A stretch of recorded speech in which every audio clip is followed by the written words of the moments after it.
نحمده ونصلي ونسلم على رسوله الكريم اما بعد فاعوذ بالله من الشيطان الرجيم بسم الله الرحمن الرحيم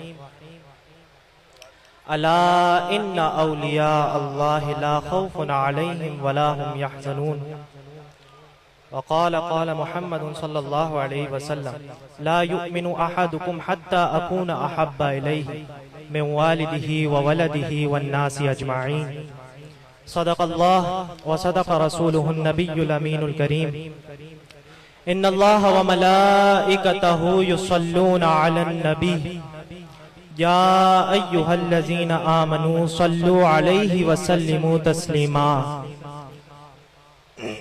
تمام حضرات باواز بلند درود شریف پڑھ لیجیے۔ الصلاۃ والسلام علیک یا رسول اللہ، الصلاۃ والسلام علیک یا حبیب اللہ، الصلاۃ والسلام علیک یا شفیع المذنبین وعلی آلک واصحابک یا رحمۃ للعالمین۔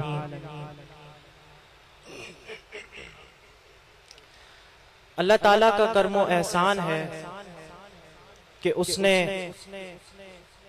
اس عظیم محفل عرس پہ ہم سب کو شرکت کا شرف بخشا، اور بزرگوں کی اور میرے اساتذہ کی نظر ہے مجھ پہ کہ انہوں نے مجھے یہاں کھڑے ہونے کی اجازت دی۔ چونکہ مجھے مختصر ٹائم ملا ہے تو میں زیادہ لمبا ٹائم نہیں لوں گا، اپنے بیان کا آغاز کرتا ہوں جیسے کہ موضوع کو مد نظر رکھتے ہوئے میں نے آپ کے سامنے قرآن پاک کی پارہ نمبر 11 سورہ یونس کی آیت نمبر 62 62 آیت ذکر کی۔ اللہ تعالیٰ ارشاد فرماتا ہے الا ان اولیاء اللہ لا خوف علیہم ولا هم یحزنون۔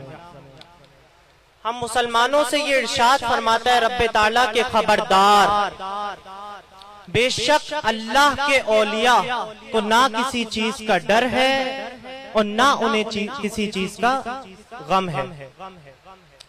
اس آیت کی تفسیر میں مفسرین اکرام، علماء اکرام نے بہت سے نکات نکالے، مگر میں یہاں کچھ باتیں عرض کر کے اجازت چاہوں گا۔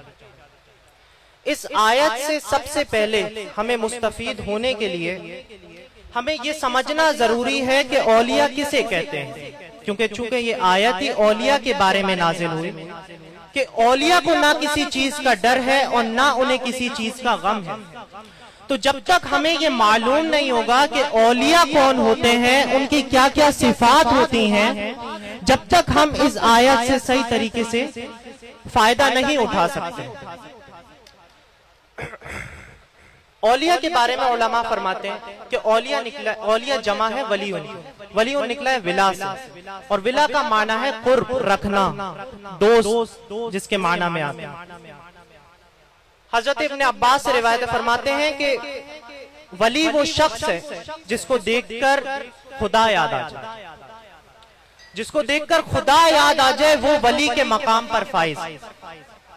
اسی کے نسبت سے ایک واقعہ ذکر کرتا ہوں۔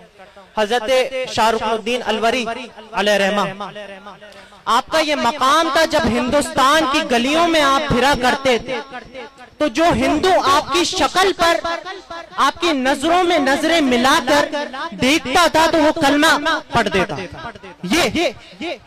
یہ ولی کا مقام ہے، اسے کہتے ہیں اصل ولی۔ اکثر علماء اس آیت کے تحت فرماتے ہیں کہ یہ آیت مجمل ہے۔ آیت مجمل اسے کہتے ہیں کہ جس آیت کو تفسیر کی ضرورت ہو، یعنی شارع آگے اس کا خود بیان لا کر اس آیت کی اچھی طریقے سے تفسیر بیان کر دی۔ تو یہاں علماء نے فرمایا الا ان اولیاء اللہ، خبردار بے شک اللہ کے اولیاء۔ یہاں اللہ تعالیٰ خود آگے بیان فرماتا ہے الذین آمنوا وکانوا یتقون، یعنی اولیاء اللہ وہ ہیں جو کامل ایمان رکھتے ہیں اور اللہ تعالیٰ سے ڈرتے ہیں، تقوی پرہیزگاری اختیار کرتے ہیں۔ کامل ایمان کیا ہے؟ یہ اہمیت رکھتا ہے۔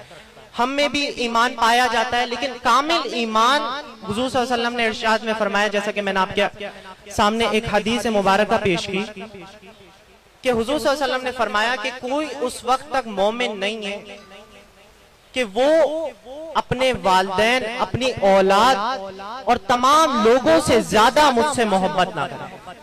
یعنی حضور سے پوری محبت، تمام لوگوں سے زیادہ حضور سے محبت رکھنا، یہ در حقیقت ایمان کا جز ہے. اس کے بغیر ایمان کمپلیٹ نہیں. پھر تقوی، پرہیزگاری، یہ تمام چیزیں ایک ولی کو بناتی ہیں.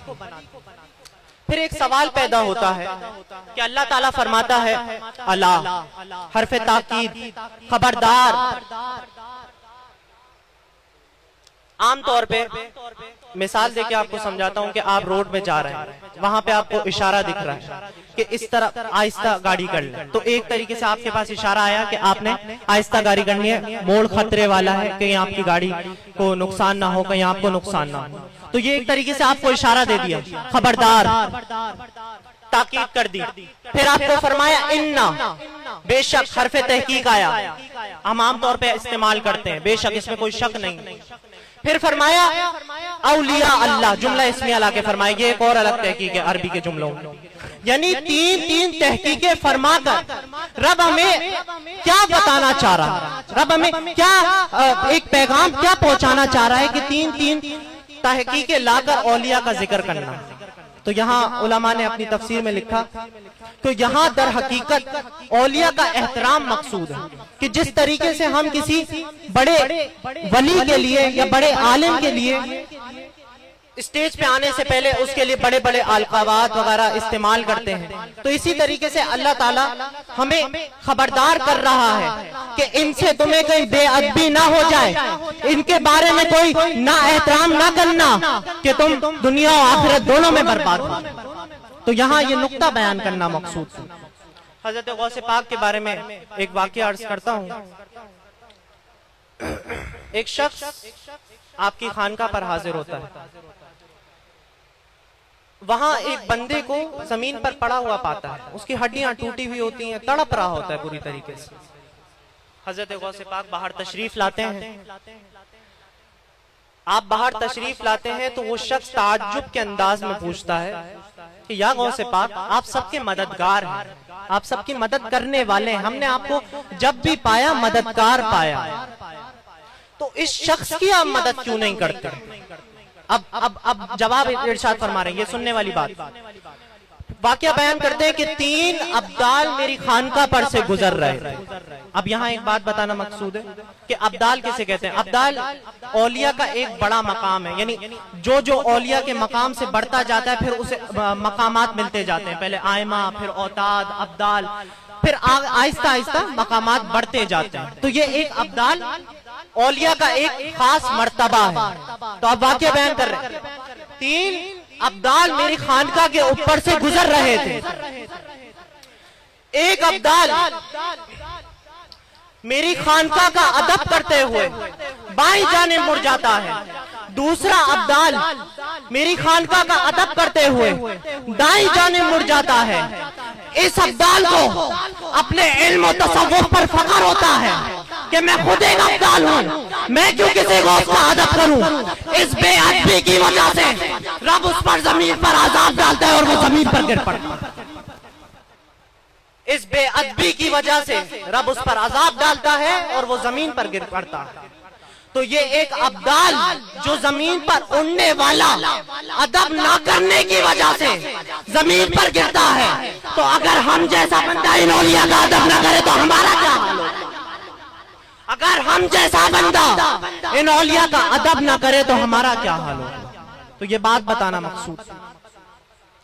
پھر ایک اور سوال پیدا ہوتا ہے. یہاں اللہ تعالیٰ فرماتا ہے الا ان اولیاء اللہ لا خوف علیہم ولا هم یحزنون. خبردار، بے شک اللہ کے اولیاء کو کسی قسم کا ڈر نہیں. پھر آگے فرمایا الذین آمنوا وکانوا یتقون، اور وہ ڈرتے ہیں. یعنی آیت میں تضاد لازم آیا. پہلے اللہ تعالیٰ فرما رہا ہے کہ وہ نہیں ڈرتے، پھر آگے فرما رہا ہے آیت کے کہ وہ ڈرتے ہیں. تو اس آیت سے تضاد لازم آیا جو کہ قرآن پاک کے منافی ہے. اس کا علماء جواب دیتے ہیں کہ ہمارا اور اولیاء کے ڈرنے میں فرق ہے. وہ جو ہوتے ہیں اولیاء اکرام وہ فقط اللہ سے ڈرتے ہیں اور کسی سے نہیں ڈرتے. ہم سب سے ڈرتے ہیں، اس سے نہیں ڈرتے. یعنی اولیاء اکرام اللہ سے ڈرتے ہیں، کسی اور سے نہیں ڈرتے. ہم سب سے ڈرتے ہیں مگر صرف اس سے نہیں ڈرتے. حضرت حسن بصری رحمت اللہ علیہ کے بارے میں آتے ہیں،